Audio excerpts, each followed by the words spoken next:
Merci d'être avec nous sur Al24 News au sommaire de l'actualité de ce mercredi 25 août. Nouveau massacre dans la bande de Gaza. Les forces de l'entité sioniste font plus de 80 martyrs, dont 25 demandeurs d'aide. Deux organisations de défense des droits humains annoncent avoir déposé une plainte conjointe devant la CPI concernant le ciblage systématique des journalistes par l'entité sioniste. Sahara occidental, le diplomate américain et ancien secrétaire d'État John Bolton met l'accent sur la nécessité d'organiser un référendum d'autodétermination pour préserver la paix dans la région.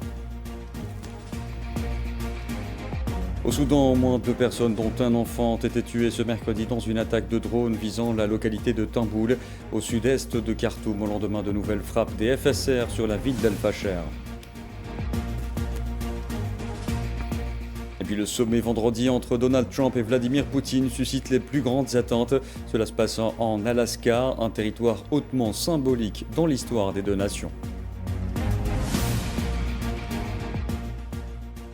Bonsoir à tous. L'agression génocidaire contre la bande de Gaza se poursuit pour le 677e jour consécutif. L'entité sioniste a mené des bombardements sur plusieurs régions de l'enclave palestinienne, faisant plus de 80 martyrs, dont 25 qui attendaient de recevoir des aides humanitaires.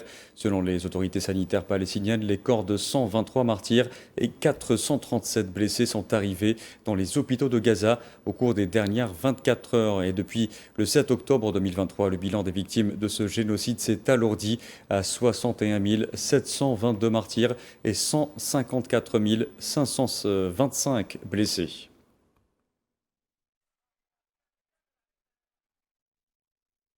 Et les quelques hôpitaux encore opérationnels dans la bande de Gaza, soumises à une sauvage agression sioniste, sont au bord de l'asphyxie face à une vague ininterrompue de blessés, alors que des milliers de Palestiniens continuent, au péril de leur vie, de se rassembler près de prétendus centres de distribution d'aide humanitaire. C'est l'alerte lancée par l'Organisation mondiale de la santé, relevant que le drame survenu autour des points de distribution d'aide avait submergé le système de soins de santé déjà ravagé dans l'enclave palestinienne, poussant ses capacités très réduites au-delà de leurs limites.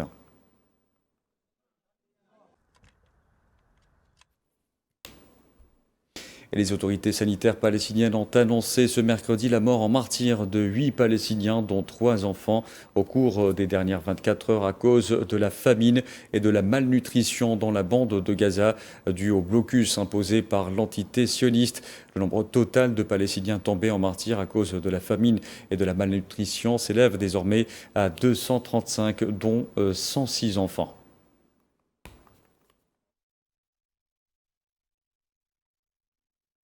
Hier soir, au moins 12 Palestiniens sont tombés en martyrs et plusieurs autres ont été blessés à la suite d'une frappe des forces de l'entité sioniste ayant visé une maison du quartier Zaytoun à Gaza. Les victimes ont été transportées à l'hôpital Al-Ahli.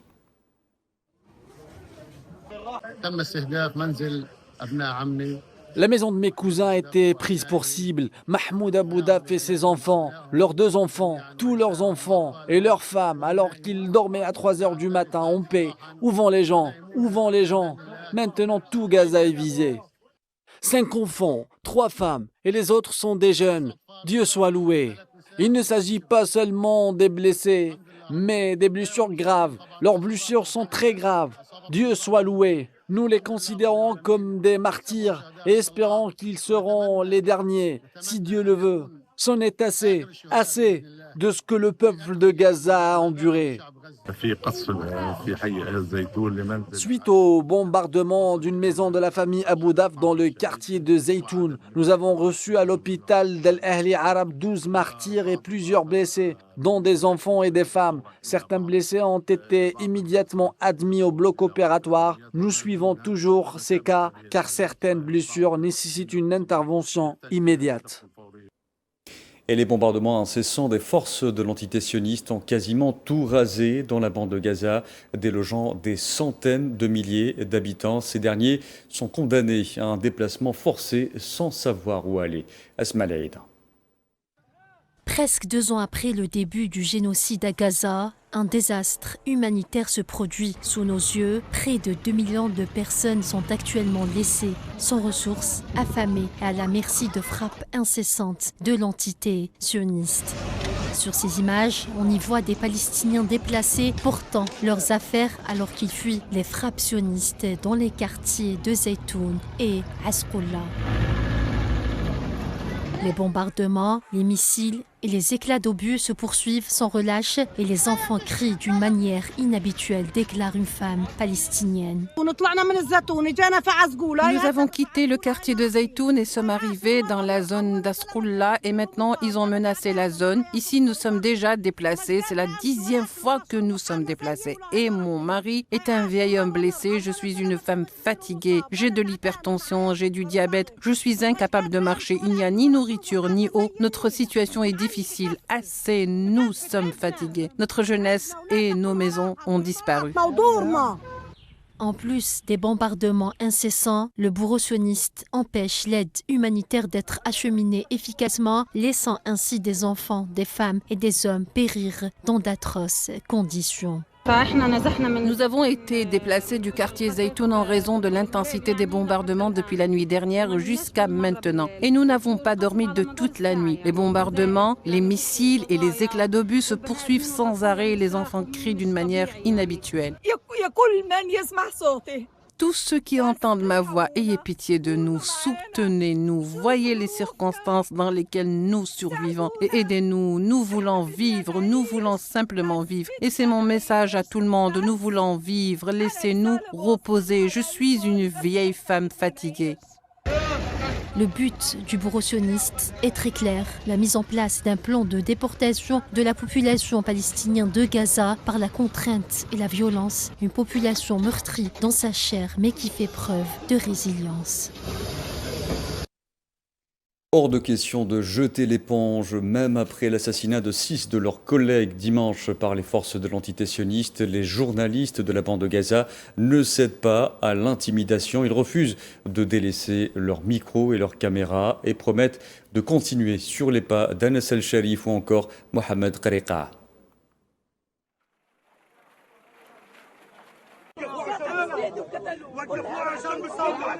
Ils l'ont tué parce qu'il filmait. Même si vous me tuez, je continuerai à filmer et je suivrai la voie qui m'a enseigné. C'est lui qui m'a élevé. C'est mon père, je l'appelais père. Il m'a appris à être journaliste. Je suis prêt à mourir comme il est mort. Il est mon âme. Il est ce que j'ai de plus cher. Comment puis-je le voir ainsi ?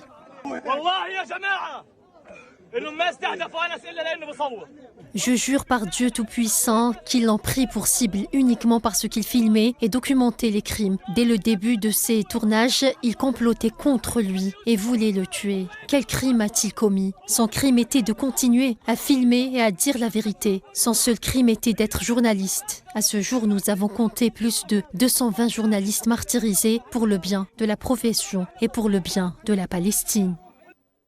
Et je vous en parlais en titre, 2 organisations de défense des droits humains ont déposé une plainte conjointe hier soir devant la Cour pénale internationale concernant le ciblage systématique des journalistes par l'entité sioniste dans la bande de Gaza, le Centre palestinien pour les droits de l'homme à Gaza et la fondation Hind Rajab, basée à Bruxelles, ont affirmé que cette attaque sioniste représentait bien plus qu'une simple tragédie dans une agression génocidaire marquée par la violence contre les journalistes.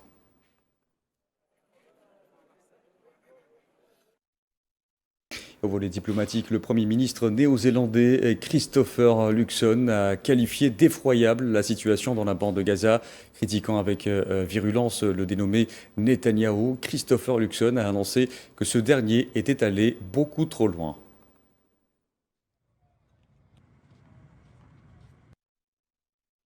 Une délégation du mouvement palestinien Hamas est depuis hier dans la capitale égyptienne, le Caire, pour discuter de la reprise des pourparlers de cesser le feu à Gaza dans le but de parvenir à un accord de trêve temporaire de 60 jours. La délégation du Hamas est conduite par Khalil El-Hayya.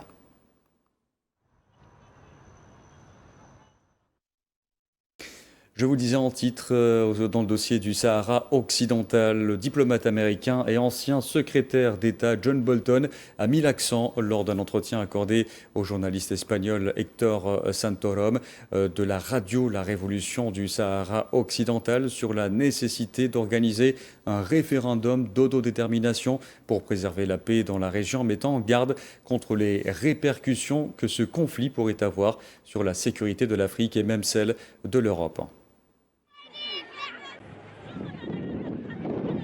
Ce que nous avons réalisé en 1991 était simple et très clair. Accorder au peuple sahraoui la possibilité de s'exprimer sur son avenir. Ce référendum n'avait pas pour objectif de diviser le pays en deux parties, car le Maroc et le Sahara occidental ne seront jamais un seul et même État. Le gouvernement marocain, après avoir accepté ce principe en 1991, refuse aujourd'hui la tenue d'un référendum d'autodétermination. Le problème dépasse le cadre du Sahara occidental car il est étroitement lié à la stabilité de toute la région du Sahel. Les ambitions expansionnistes du Maroc sont évidentes comme en témoignent les cartes marocaines. Dans un contexte de désordre persistant dans plusieurs régions sensibles d'Afrique, le risque d'une propagation de l'instabilité à l'ensemble du continent, voire jusqu'en Europe, demeure réel. Tombée de rideau sur l'université d'été des cadres du Front Polisario, organisée depuis le 3 août à Boumerdès en Algérie. L'occasion pour l'ambassadeur de la race d'Alger, Khatri Addour, de souligner l'importance de ce rendez-vous, le qualifiant d'espace stratégique de formation et d'échange pour les cadres sahraouis. Il permet également, selon le diplomate sahraoui, de renforcer les compétences dans divers domaines tels que la diplomatie, l'information ou encore la culture.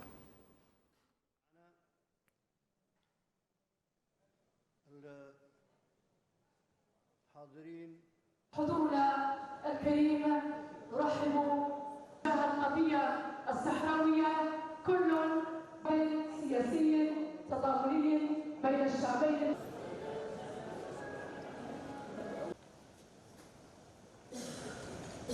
الجامعة في الحقيقة تلعب دور كبير جدا في L'université d'été joue en réalité un rôle majeur dans le renforcement des connaissances des cadres sahraouis, tant au sein du Front Polisario qu'au niveau du Sahara occidental. Le contenu proposé est riche et diversifié, englobant des analyses stratégiques de la situation au Sahara occidental, en Algérie et dans le monde entier. Elle offre également l'opportunité d'aborder des thématiques importantes liées à l'information, à la culture, au fonctionnement institutionnel, ainsi qu'au domaine diplomatique. C'est un espace d'apprentissage, d'échange d'expériences et de renforcement de la solidarité entre les peuples algériens et sahraouis. Je pense que cette université a pleinement rempli sa mission dans ce sens.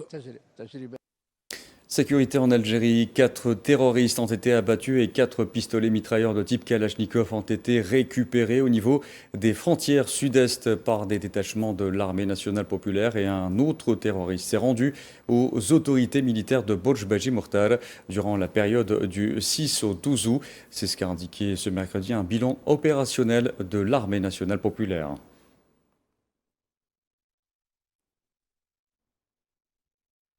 Et dans ce cadre, dans le cadre de la lutte contre la criminalité organisée, notamment le fléau du narcotrafic en Algérie, les détachements combinés de l'ANP ont intercepté en coordination avec les différents services de sécurité lors d'opérations exécutées à travers les régions militaires 51 narcotrafiquants et mis en échec des tentatives d'introduction de 4 quintaux et 7 kg de kiff traités provenant des frontières avec le Maroc, alors que 2,52 kg de cocaïne et 192 057 comprimés psychotropes ont été saisis.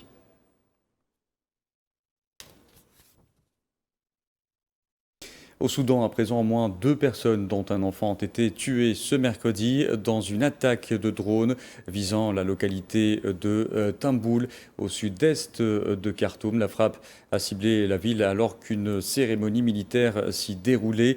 La victime mineure était âgée de 11 ans, selon des sources médicales qui ont également fait état de plusieurs blessés. Pour rappel, le Soudan est en proie à un conflit armé depuis avril 2023 opposant l'armée soudanaise aux forces de soutien rapide.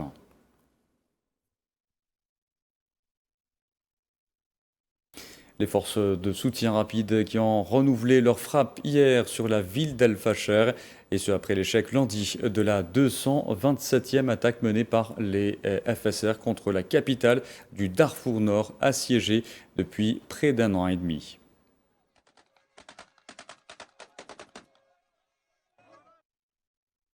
Au lendemain de ces attaques, le porte-parole du secrétaire général de l'ONU, Stéphane Dujarric, a indiqué que les Nations Unies étaient préoccupées par les dernières attaques à Al-Fasher, chef-lieu de l'État soudanais du Darfour Nord à l'ouest du pays, et la violence dans la région du Kordofan Sud.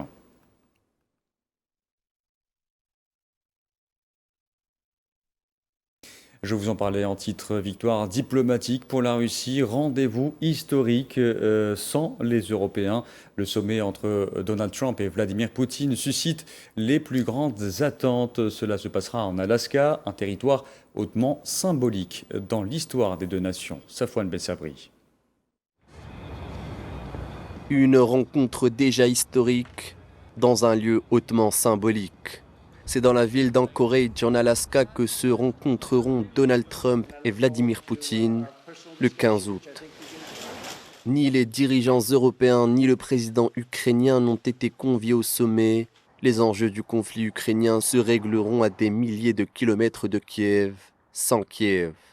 Le sommet bilatéral mettra face à face les deux belligérants les plus importants du conflit, les États-Unis et la Russie uniquement. Donald Trump a affirmé que la rencontre aura pour but la paix en Ukraine, lui qui se voit en pacificateur, avec la signature de plusieurs accords de paix à son actif. La paix entre l'Ukraine et la Russie serait pour lui une consécration de plus, lui qui convoite ouvertement le prix Nobel de la paix.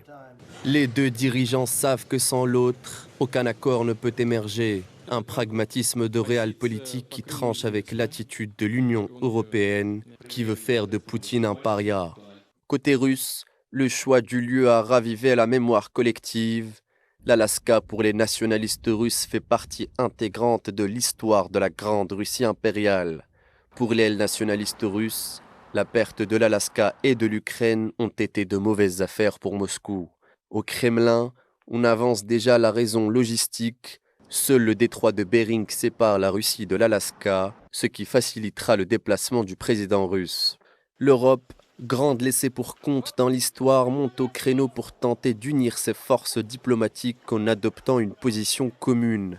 Réunis par visioconférence, les Européens et Kiev sont hantés par un spectre, voir l'Américain et le Russe se mettre d'accord dans leur dos. Et avant la réunion en Alaska entre Donald Trump et Vladimir Poutine, les Européens et le président ukrainien Volodymyr Zelensky ont pu s'entretenir avec le président américain ce mercredi. Au cours de cette réunion, Trump a notamment souligné la volonté américaine d'obtenir un cessez-le-feu.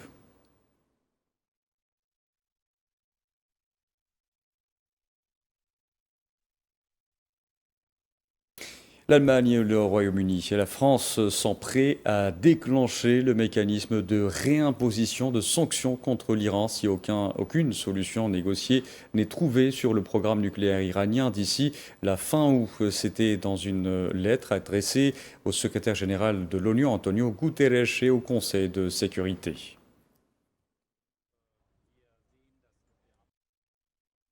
Les ministres de la Défense de la Syrie et de la Turquie ont signé un accord de coopération en matière de défense entre les deux pays. Un accord qui vise à renforcer les capacités de l'armée syrienne, à développer ses institutions et sa structure et à soutenir le processus de réforme du secteur de la sécurité de manière globale.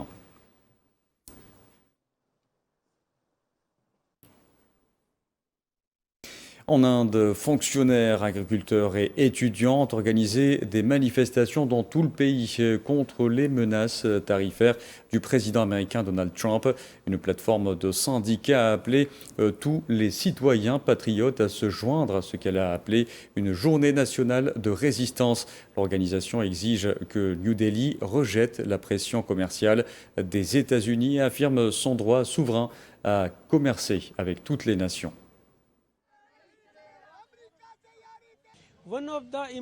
L'un des secteurs importants où leurs importations seront déversées ici en Inde sont principalement les produits laitiers. Environ 80 millions de nos agriculteurs indiens sont en fait des producteurs laitiers et leur lait et leurs produits laitiers deviendront tout simplement superflus sur le marché indien lui-même. Le typhon Podul a frappé la province de Taïwan en Chine ce mercredi, provoquant des fermetures de bureaux dans le sud, des immobilisations d'avions et des coupures de courant dans des centaines de milliers de foyers, alors que d'autres régions de Chine se préparaient à l'arrivée de la tempête.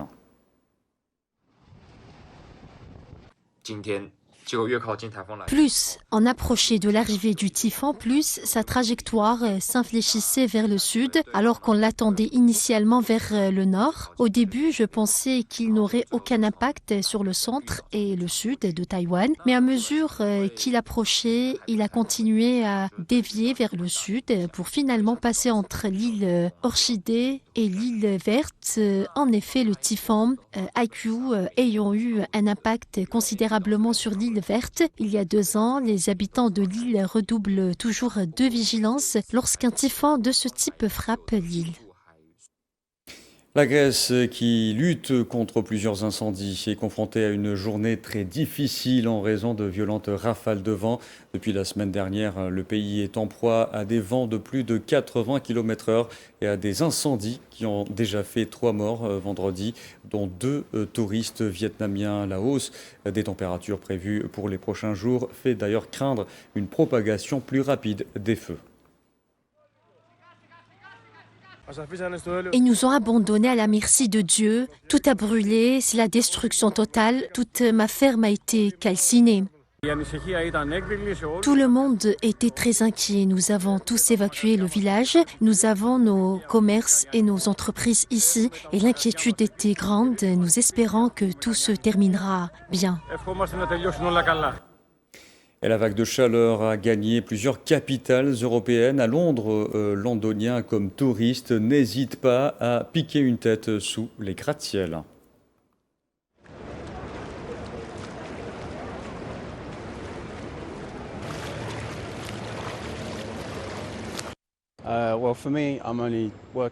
Pour ma part, je travaille là-haut uniquement pour pouvoir quitter mon bureau et arriver en 5 minutes. Ça me rafraîchit l'esprit. C'est vraiment cool. Il ne fait jamais chaud, même quand il faisait 4 degrés. Il faisait encore froid. Alors aujourd'hui, il fait plus chaud dehors, mais à l'intérieur, il fait froid. Il faut continuer à bouger vite. Alors oui, c'est vraiment sympa. Ce n'est pas seulement pour la chaleur, tous les tons sont bons. Les bains d'eau froide et la natation en eau libre, en général, présentent de nombreux bienfaits pour la santé. Personnellement, cela améliore mon sommeil et mes inflammations articulaires. Et c'est une expérience formidable de découvrir une architecture incroyable et un lieu absolument magnifique. Et même les animaux n'échappent pas à la chaleur en Europe. Ceux du zoo de Prague peuvent néanmoins se rafraîchir avec des friandises glacées et des activités aquatiques.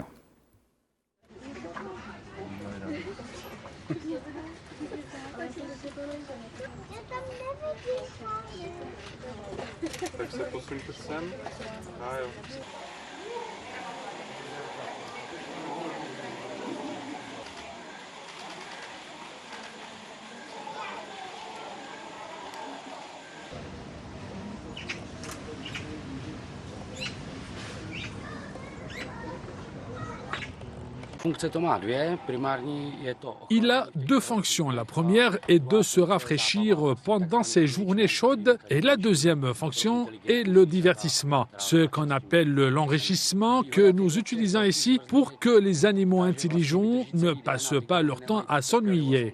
L'avantage de ces gros blocs de glace est qu'ils durent toute la journée. Et les gorilles n'ont pas la patience de laisser un seul gorille rester assis là toute la journée. Donc toute la troupe les mange à tour de rôle et ici nous sommes 8 membres.